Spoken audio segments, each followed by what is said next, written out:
Tesh Talks YouTube channel. I am with Mark. What company are you from? What's your company called? Arc Develop. Arc Develop, and that's a combination of which two words? Architectural development, architect and I development. love that, they're just such nice words, they go well together. So we are sitting in a secret location, but we are going to compare prime London, which is the second most expensive zone in London, arguably. Maybe there's like Diamond Prime we haven't heard of yet, but I'm sure there is, versus Kent. Humble, it's a borough, isn't it? Kent's a borough. Borough just outside London, half an hour in. It's maybe not borough. That's fine. It's about an hour training, just under an hour. So commuter. Commuter. Nice leafy. Especially during COVID. I mean, that's definitely people got gardens there, houses. It's quite suburban. It's very suburban, detached properties, beautiful. It's got a lot going for it. Fundamentals. It's got So it's and then prime central London. We're talking 40, 50 square metre flat. Kensington, Chelsea, Notting Hill, Bayswater, these kind of areas, right? Potentially with a balcony if you're very lucky. If you're very lucky, So the process I sort of went through, and when I'm comparing them, I do a lot of work in London on these sort of properties. Is you're looking about 550, 600,000 for a 1-bedroom flat in Kensington, Chelsea. You know what? Maybe I'm just becoming bougie, but it doesn't sound that expensive. Yeah. Compared to because given the location, that's alright. You probably need to do some work to it. Okay. Fine. So I'm not saying that's the done-up value, but it's there or thereabouts. That's the investor purchase price, maybe. Exactly. Then you'd look to spend sort of 50, 60, just refurbing it. Developer spec maybe. I'd spend like 200 grand on this. And you'd be looking, maybe it's worth 650, 700 possibly, but for a 1-bed that'd be getting quite toppy. Okay. And compare that with moving, investing out in Kent.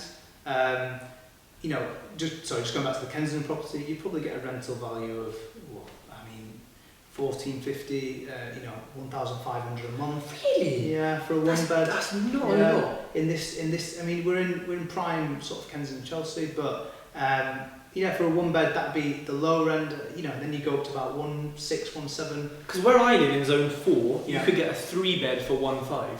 Yeah. But I know it's a 3-bed, but the area is very different to here. Yeah. So But that is the thing about London, is that the prices have gone up astronomically. But the rentals actually haven't risen that much in price. They've actually gone down in the last 30, 40 years. So it's really taken it. It's really not coherent. But you compare that with an investment out in Kent. I picked up 5 flats, which was an old sort of care home, converted in Kent. There were 2 beds, 3 1-beds. For 515. What condition? They were okay condition. They need bits of work doing. Ready to let? Or? Yeah, they could have been let, but to get the top end, you need to do refurbishment work. So possibly redo the kitchen doors, decorate everywhere, possibly new flooring. The front needed work doing, new render. So bits and bats. We added parking spaces at the front. That's the 5 freehold flats. 5, yeah. So we bought the whole detached property. Wow. Beautiful, Edwardian property. About 3,000 square foot, so about, just under 300 square meters, and it was renting for 30. I think the total was 32,000 a year, versus what you get in London. You're talking almost double for a flat. Huge difference. And the flat in Kensington would be leasehold potentially. Yeah, exactly. Yeah. That's now when you put it into perspective in terms of the rental income. Yeah. What a stark contrast. Well, and people say that you shouldn't try and go for yield and capital appreciation, but I actually looked at it in 2016, and I looked at the values in the area, I looked at the square footage versus and I thought, and the seller was quite motivated as well. I thought this is an opportunity. I think this is undervalued as well. So, and you're buying it as a freehold block. What's to say you couldn't separate it yourself onto leases and sell them off individually? Keep the freehold or not keep it, whatever you want to do. Yeah. More flexibility than just Kensington flat. I think that's the key for me, is that I always look at stuff. I love buildings that have flexibility. They look good and they've got flexibility, because if it's got flexibility, you can go in, you can split it up, you can make it back multiple exits, right? Yeah, you can extend, you can multiple exits, exactly. And actually, when I got the valuation back, I realised it was a very good purchase because the valuer came in. He valued each of the flats individually. I didn't ask him to. I said, I've got 5 flats, please come and value it, I need a mortgage on it. And he valued it over 100 grand more than I was buying it for. So I knew right then that the value was a lot better. I didn't know that before, but I thought I did. And so yeah, that really sort of signified it. I even compared it with other comparisons in London. So I looked at a basement flat in Brixton, which was 3 bedrooms, and I thought, well, this might be a similar sort of rental value. It may have a bit of capital appreciation, even though 2016 was the top of the market a bit, you know. But I looked at the values, same price point. It was 515, 520, so it was a very good comparison. So hold on, so 3 bed in Brixton, basement, nice part of Brixton. It's all up and coming. So nice street in Brixton. 5-ish, and then you got the one in Kensington for 5. London's such an interesting place for prices. Yeah. It's hard to think. I know it's a 3 bed. Yeah. But it's just hard to think 500 grand there, and then 500 grand here, and the difference in area. Yeah. But I just weighed it up. I just did my numbers. I looked at the numbers of the Brixton flat. It was, you know, maybe £700-800 a room. So you probably get to about 2,100. Okay. It was still well under the Kent property, and in terms of square footage, it was 80 square metres. So I just looked at it and I thought, you know what, I think actually this is a better investment. I knew after the valuation it definitely was. And it's done really well for me, and now we are in the process of splitting them all up. And again, that's adding more value to it. By not actually doing that much, you know, light refurb, you don't have to do crazy amounts every time. Clever sort of decisions to add value, basically. And you know, we're talking about holding properties, right? So I think, holding a flat in Kensington is never going to be as good as your blocks. No. Arguably, maybe not even as good as a 3-bed house in zone 3 or 4, because of capital appreciation, things like that, and the possibility of that extending being a HMO, maybe. Yeah, true. What about flipping?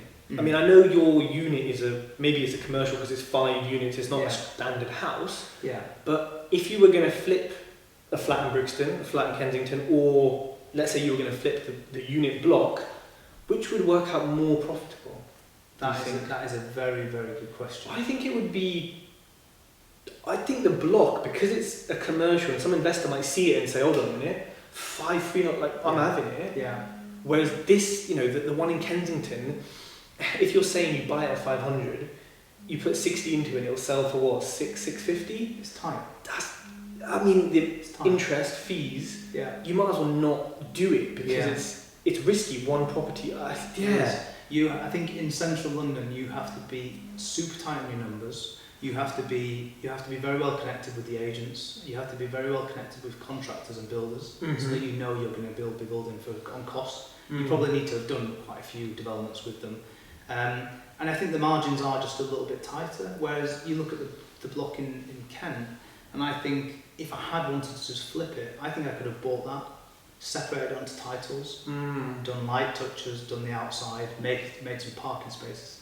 I think you could have had that done easily in 6 months, easily, and then just sell them off individually, you know. So I think I would edge towards, if it was a flipping strategy, I think you would still make more money on the block in Kent.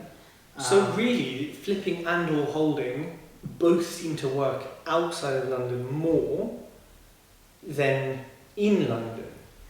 But at the same time, there's people who will buy a flat like that, and they will make 300-400 grand, which you won't make. So I think it works both ways. But obviously in London, if you're doing a 200 grand refurb, who's paying the interest on that? If you're buying a house for £1 million, who's paying the interest on it? Yeah, you might make 300, but if you make 200, and it was less stress and less headache and easier, I don't know. You know, I don't know which one you'd pick, but it's something to think about, isn't it? It is, and that just goes back to my point that you just have to be so well versed and set up. You need to have everything well oiled in terms of, you know, you need to have your ears on the ground with the agents, because you need to pick things up cheaply.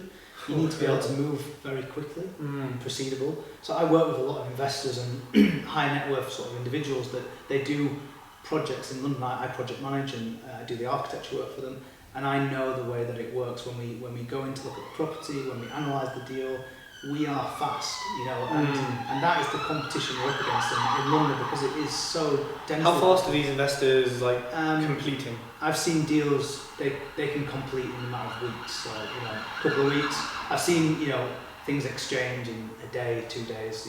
It can be very, very fast. If they're cash buyers, it can be very quick. Of course, and if they know the area, they know. Yeah. So I mean, I've looked at flats in this area, and I've gone and spoken to investors, and they're already on it. They've already agreed. They've already spoken to the agent. They know the agent. They know them better than me. They're proceedable. They don't need to be even proceedable. They know just because they know the developer. They know the investor. So you've got to be. So that's also another factor. But if you are in that situation, then you can definitely make the numbers work. I've done a lot of deals in the last 4 or 5 years in central London, in zones 1 and 2. They've made a hell of a lot of profit.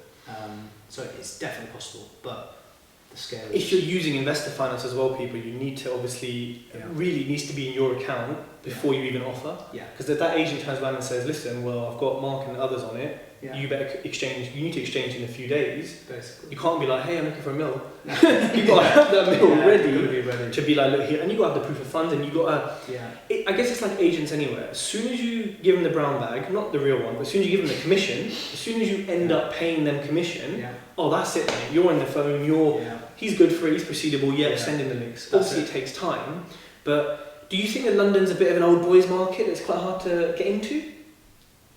It can be. I think you need to have funding, like you say, you need to have investor funding ready. You need to have people that are proceedable. So even if you're working with another investor, you just need to make sure that they are ready to go. Everything, all your ducks are in a line.